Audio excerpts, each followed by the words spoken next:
৬৮টি আসন, মাত্র ৬৮টি আসন নিয়ে রাজনীতির দাবার চাল কি সম্পূর্ণ উল্টে গেল? যে দলটিকে নিয়ে এতদিন নানা কথা হয়েছে, ইতিহাসের পাতায় যাদের অস্তিত্ব নিয়ে প্রশ্ন তোলা হয়েছে, তারাই কিনা আজ ক্ষমতার মূল চাবিকাঠি নাড়ছে। নির্বাচনের ফলাফল বলছে ক্ষমতায় বিএনপি, প্রধানমন্ত্রী তারেক রহমান, ২১২টি আসন তাদের পকেটে। কিন্তু বিশ্বাস করুন, আন্তর্জাতিক মিডিয়া কিংবা বিশ্বের বাঘা বাঘা পলিটিক্যাল অ্যানালিস্টরা বিএনপি বা তারেক রহমানকে নিয়ে যতটা ভাবছেন, তার চেয়ে ১০০০ গুণ বেশি বিশ্লেষণ করছেন ৬৮টি আসন পাওয়া জামায়াতে ইসলামীকে নিয়ে। অনেকেই বলছেন ইতিহাসের সবচেয়ে সুসময় পেয়েও জামায়াত ক্ষমতায় যেতে পারল না। কিন্তু যারা রাজনীতির অলিগলি চেনেন, তারা মুচকি হাসছেন। তারা বলছেন ক্ষমতায় না গিয়েও ক্ষমতার পথে এক বিশাল লাভ দিয়েছে দলটি। এটি নিছক একটি নির্বাচনী ফলাফল নাকি বাংলাদেশের রাজনীতিতে এক দীর্ঘমেয়াদী পরিবর্তনের সূচনা? কেন আন্তর্জাতিক বিশ্ব জামায়াতের এই উত্থানকে মাস্টার স্ট্রোক হিসেবে দেখছে? আজ আমরা সেই গভীর বিশ্লেষণের মুখোশ উন্মোচন করব। দৃশ্যত ২১২ আসন নিয়ে সরকার গঠন করেছে বিএনপি, কিন্তু এই নিরঙ্কুশ বিজয় আনন্দের মাঝেও একটি নাম বারবার উঠে আসছে। সেটি হল জামায়াতে ইসলামী। স্বাধীন বাংলাদেশের ৫৫ বছরের ইতিহাসে প্রথমবারের মতো প্রধান বিরোধী দলের আসনে বসতে চলেছে তারা।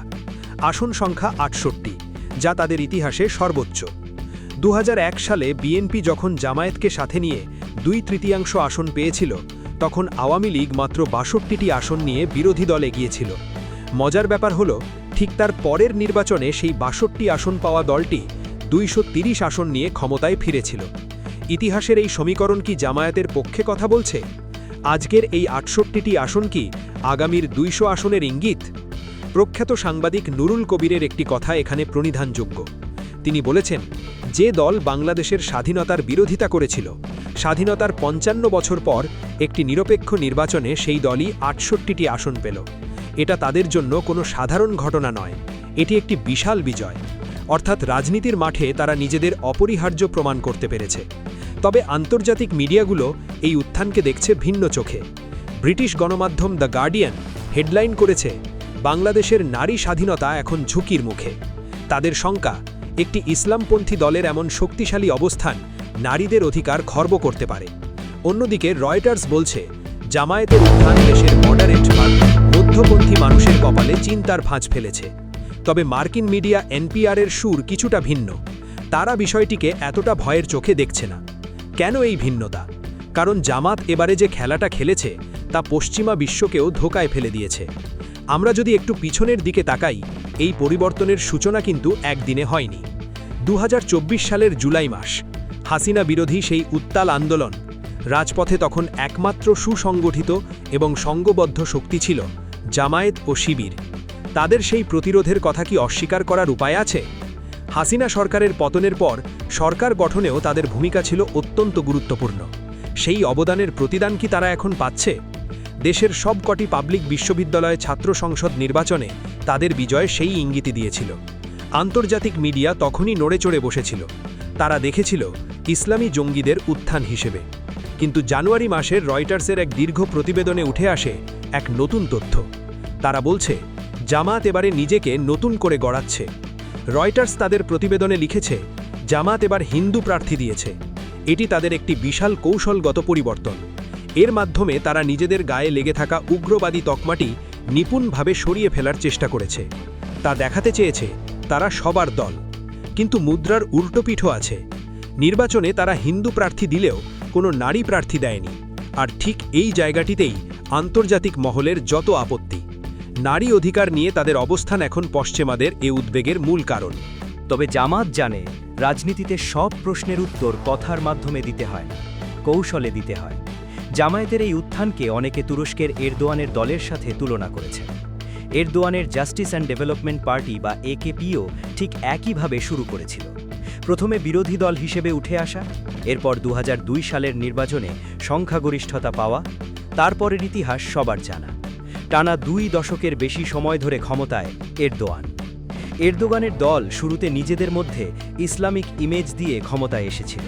তারা সরাসরি শরিয়া আইনের কথা না বলে সুশাসন ও উন্নয়নের কথা বলেছিল।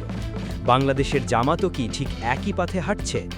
বিএনপি সরকার যদি দুর্নীতিতে জড়ায় কিংবা দেশে যদি অর্থনৈতিক সংকট তৈরি হয়, তবে তুরস্কের মতো পরিস্থিতি বাংলাদেশেও হতে পারে। তখন মানুষ বিকল্প হিসেবে কাদের বেছে নেবে? তুরস্কের জনগণ যেমন এর জন্য বেছে নিয়েছিল, বাংলাদেশের জনগণও কি আগামী নির্বাচনে জামায়াতকে বেছে নেবে না? এই সম্ভাবনাকে একেবারে উড়িয়ে দেওয়া যায় না। কারণ শুধু জোটের রাজনীতি নয়, জামায়াতের সমাজ সেবার নামে স্কুল, কলেজ, হাসপাতাল এবং এনজিওর মাধ্যমে দেশ জুড়ে এক শক্তিশালী নেটওয়ার্ক গড়ে তুলেছে। এই গ্রাসরুট লেভেল বা তৃণমূলের সংযোগ তাদের সবচেয়ে বড় শক্তি। আর তার সাথে যুক্ত হচ্ছে বিশ্ববিদ্যালয়গুলোতে তাদের একছত্র প্রভাব। আন্তর্জাতিক গণমাধ্যম দ্য ডিপ্লোম্যাট তাই ঠিকই বলেছে, জামায়াতের প্রধান বিরোধী দল হওয়া মানে বাংলাদেশের রাজনীতিতে এক দীর্ঘমেয়াদী পরিবর্তনের সিগন্যাল। মধ্যপ্রাচ্য ভিত্তিক গণমাধ্যম মিডল ইস্ট মনিটর এবং আল জাজিরা বিষয়টিকে দেখছে বাংলাদেশের নতুন যুগ হিসেবে। তারা মনে করছে জোটগতভাবে ৭৭টি আসন হাতে থাকায় জামায়াত তখন তাদের নেটওয়ার্ক আরও বিস্তৃত করবে। তবে এখানে একটি খুব সূক্ষ্ম এবং গুরুত্বপূর্ণ তথ্য আপনাদের দেই। শুধুমাত্র ৭৭টি আসনেই তারা শক্তিশালী নয়, আরও অন্তত ৩২টি আসনে জামায়াত জোটের প্রার্থীরা খুব সামান্য ভোটের ব্যবধানে হেরেছে। এই ৩২টি আসন তাদের জন্য লো হ্যাঙ্গিং ফ্রুট। আগামী স্থানীয় সরকার নির্বাচনে তারা যদি এই অঞ্চলগুলোতে নিজেদের ভিত্তি শক্তি করতে পারে এবং ভিন্ন ধরনের স্থানীয় সরকার ব্যবস্থা উপহার দিতে পারে, তবে জাতীয় নির্বাচনের প্রভাব হবে সুদূর প্রসারী। এখন আলোচনা করা যাক জিওপলিটিক্স বা ভূ রাজনীতি নিয়ে।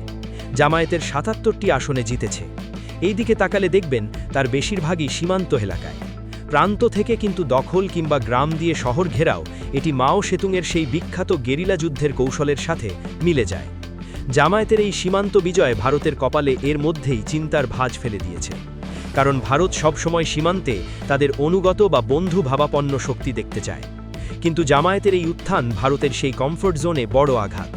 সীমান্তে জামায়াতের শক্তিশালী অবস্থানের কারণে চীন, পাকিস্তান এবং তুরস্কের মতো দেশগুলো জামায়াতকে নতুন করে মূল্যায়ন করবে। ভারতকে চাপে রাখতে সীমান্ত অঞ্চলে এমন একটি শক্তির কৌশলগত অবস্থানে দেশগুলোর জন্য তুরুপের তাস হতে পারে। তাই ক্ষমতায় না থেকেও জামায়াত আন্তর্জাতিক সুবিধা ও সহযোগিতা পাবে তা নিশ্চিত বলা যায়। ভারত বিরোধী সেন্টিমেন্টকে কাজে লাগিয়ে তারা এই অঞ্চলে নিজেদের অবস্থান আরও শক্ত করতে চাইবে। সবশেষ এ নির্বাচনের ভোটের পরিসংখ্যানের দিকে একটু নজর দেওয়া যাক।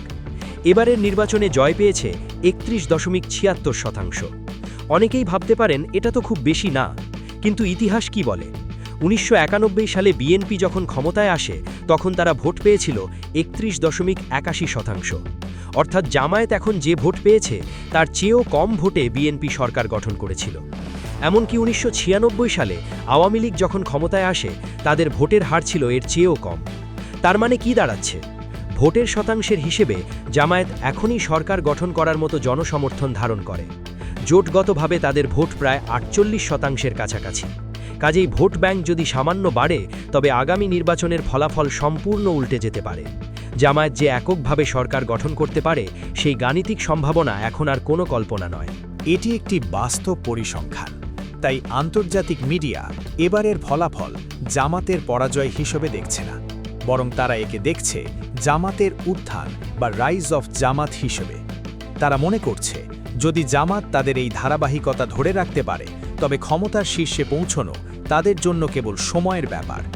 তবে হ্যাঁ, তাদের সামনে একটি বড় বাধা এখনও রয়ে গেছে, সেটি হলো নারী ভোটার। বাংলাদেশের নারীরা এখনও বিএনপির ওপর কতটা আস্থা রাখেন, জামাতের ওপর ততটা রাখেন না। আন্তর্জাতিক মিডিয়া মনে করে জামাতকে নারীরা ভয় পায়। এই ভয় বা ভীতি যদি জামাত কাটাতে পারে, যদি তারা নারীদের বোঝাতে সক্ষম হয় যে তাদের শাসনামলে নারীরা নিরাপদ থাকবে, তবে জামাতের সামনে আর কোনো বাধা থাকবে না। উজ্জ্বল ভবিষ্যৎ তাদের জন্য অপেক্ষা করছে। রাজনীতির এই খেলা আসলে সাপ লুডোর খেলা। ৬৮টি আসন নিয়ে জামাত তখন মইনের গোড়ায় দাঁড়িয়ে আছে। তাদের পরবর্তী চাল কি হবে? তারা কি তুরস্কের মডেল অনুসরণ করে ধীরে ধীরে ক্ষমতার কেন্দ্রে আসবে, নাকি বিএনপি তাদের এই উত্থান ঠেকিয়ে দেবে? ভারত, চীন আর আমেরিকার সমীকরণে বাংলাদেশ কোন দিকে যাবে সব উত্তর সময়ই দেবে। তবে এটুকু নিশ্চিত, বাংলাদেশের রাজনীতি আর আগের মতো নেই। এক নতুন যুগের সূচনা হয়েছে, যেখানে জামাত আর কোনো পার্শ্ব চরিত্র নয়, বরং তারা এখন মূল গল্পের অন্যতম নায়ক। আপনারা কি মনে করেন, জামাত কি আগামীতে এককভাবে ক্ষমতায় আসতে পারবে, নাকি বিএনপি তাদের প্রধান প্রতিপক্ষ হয়ে দাঁড়াবে? কমেন্ট করে আপনাদের মতামত জানান। আজকের মতো বিশ্লেষণ এখানেই শেষ করছি। ভিডিওটি ভালো লাগলে লাইক দিন এবং বন্ধুদের সাথে শেয়ার করুন। তো বন্ধুরা, আজকের ভিডিও এখানেই শেষ। ভিডিওটা ভালো লাগলে অবশ্যই লাইক দিন, খবর রূপান্তর ট্রেন্ডস চ্যানেলটি সাবস্ক্রাইব করুন আর নিচে কমেন্ট করে জানাবেন আপনার মতামত। আবার দেখা হবে পরের ভিডিওতে। আল্লাহ হাফেজ।